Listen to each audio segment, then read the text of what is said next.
They pair well, they tell hard stories, and they reach children.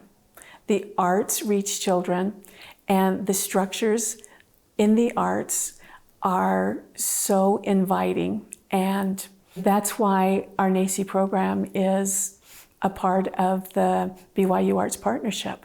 We went on a tour yesterday to an art department. And as we were traveling through the different spaces within it, I noticed indigenous pedagogy just genuinely and authentically being used.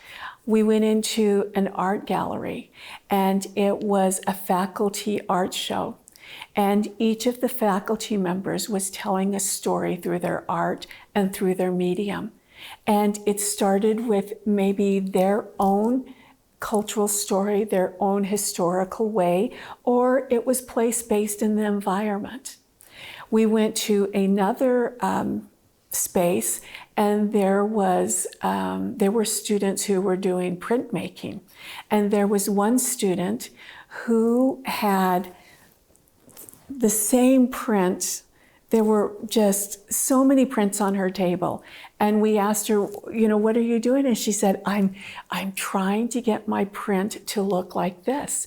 And so somewhere she had a model and someone had shown her, but now she was learning by her mistakes. She didn't stop. She just continued to learn. And so she was becoming resilient in her art. And she was also learning by doing. Another place that we went, they were oil painting, and there was a still life there. And as the girl painted, she kept looking at the still life, looking at her colors, and there was a teacher right there in the middle of the room who was right there, willing to side coach, willing to model. And she was in a safe space where she could experiment and learn. And so I feel like the arts naturally have embedded in them indigenous pedagogy. Now, if you don't believe me, let's invite an artist in and see if my indigenous structures match up to what they were taught in their art form. So, Heather, can you come in? Can you tell me about your world of dance and how you see indigenous pedagogy in there? Storytelling, oh yes, side-by-side coaching, cooperative learning, learning by mistakes, that we learn from our mistakes. Well, first I want to point out, I think there's one more indigenous pedagogy that just happened, which is the inclusion of family. And I know we're not blood. Intergenerational learning. Yes. Definitely. Thank you for reminding me. And we're not blood, but you are like my auntie who would be like, and now you are doing this with me. Yes. And mentoring me, but also including me. Thank you. I just have to check. James, do you think I'll be picked up on this microphone? I think it'll be good enough. Okay. Well, we're doing this indigenously, right? Right. So just talk loud. I'll talk loud. We're both teachers. We have teacher voices. So in dance, there's lots of storytelling. We use movement to express what either happened, is happening, or what we hope will happen, or how we're feeling, how we felt, or how we hope to feel. And we use movement, which is very sensory. And you talked about how indigenous pedagogy is embodied, it's learning by doing, it's using all your senses. So I know... Including intuition. Yes, that sixth sense. So when an artist is creating, they'll often get to a part in their process where they have a problem that they've identified. Oh, I want it to be this way, or oh, that didn't work out how I wanted. And you have to use your intuition to make the next right step. And sometimes it might be a tool you do know that a mentor taught you, or you might have to create it yourself, but you have the intuition to make that choice.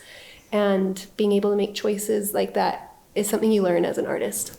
And what was another one? Oh, cooperative. Yeah, there's lots of cooperation in dance, especially when you're dancing with a company or if you're choreographing, making the decisions with other people. big productions, you have your lighting designers, stage, set, costumes, programs, marketing. The whole production team has to cooperate together. So do you see how I feel like indigenous pedagogy is just pairs so well with the art forms? Absolutely. And can you tell me, in your art form, can you tell hard stories through dance? Oh, yes. Yeah, we do tell hard stories through dance. I've seen women who've lost babies express their pain and grief. I've seen Native groups express the pain of land acquisition from outsiders. I've seen people express the pain of not being understood, feeling like an outsider and like they don't have a place. And there are hard stories that the arts do tell, and some are narrative and tell hard stories that happened historically. And I've seen that in Australia.